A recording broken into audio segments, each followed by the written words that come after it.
a teacher of mine says to me, he goes, "Did you bring your bag?" And I said, "Yes, I brought the bag." He says, "Did you empty it out yet?" I go, "Well, no, not yet. This is my stuff." And he goes, "Well, I want you to empty this out." I said, "Right here in front of you?" And yeah. He says, we got to get all this stuff out. So, it's okay if I move one of these, Michael? Our sacred bowls. They're not really sacred, are they? But they are cool. Here, I said, so I looked into my bag and I said, okay, you may not want to look at some of this stuff, but see this is my brain. These are all my thoughts, those sneaky thoughts that I used to hang on to, the negative things about my past life. And he says, "Well, you don't need that anymore." I said, "Yeah, that's true, you don't need anymore." And look at that, those were all the cold pricklies I gave to other people when I was sharp with my words. All the cold pricklies. Some little bones I had to hang on to. I'm not going into those. I also had this egotistical facade. I wore a mask. And needless to say, I looked like a monster, didn't I? But it's true. Sometimes I could not be myself in front of other people.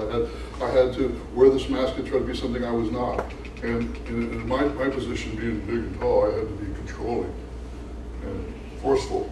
Otherwise, I thought people would take advantage of it. Oh, what else do we have here? Money. I made a lot of money. I did.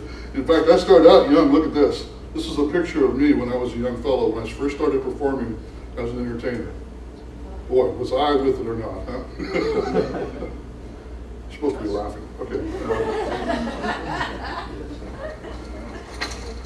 And then, needless to say, I did very well. I won some trophies and some awards. But at the same time, I was also imprisoned by a lot of things from my past that I did not enjoy.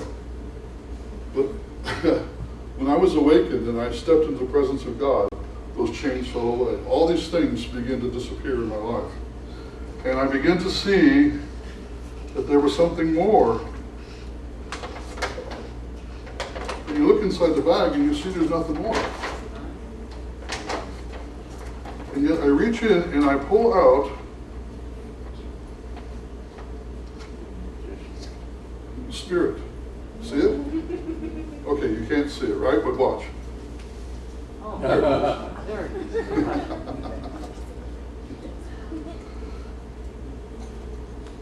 Now, once again, I want you to look inside there and tell me if you see anything. No? And yet the gentleman said to me, he says, "I see something in there that you don't see." I said, "Well, what is it?" He says, "It's your gifts." He says, look, they're there. They've been there all along. He reached inside the bag and he pulled out a handkerchief and it said on it, okay, the gifts of God. And I said, "Wow, I didn't see it in there." He goes, look closer. You're not looking close enough because you have no idea the gifts that are within you. And he reached inside and he pulled out an actual gift. And I said, "Wow, I didn't know that was in me." He goes, "Yeah," he says, "That's not all, there's more." He goes, look, he said, "There's more." And he says, "You have not begun to understand what God has invested within you." He says, "There's two gifts right there that you didn't even know you had." I said, "I swear," I look inside the bag, I see nothing. There's nothing inside this bag. And yet he reaches inside, and when he did, he pulls out another gift. Is it possible? Yes, no. It is.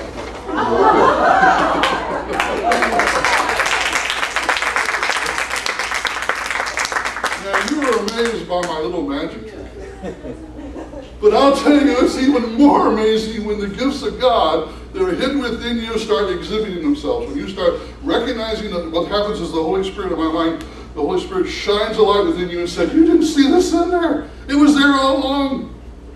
He says, and all you got to do is just let it come forth.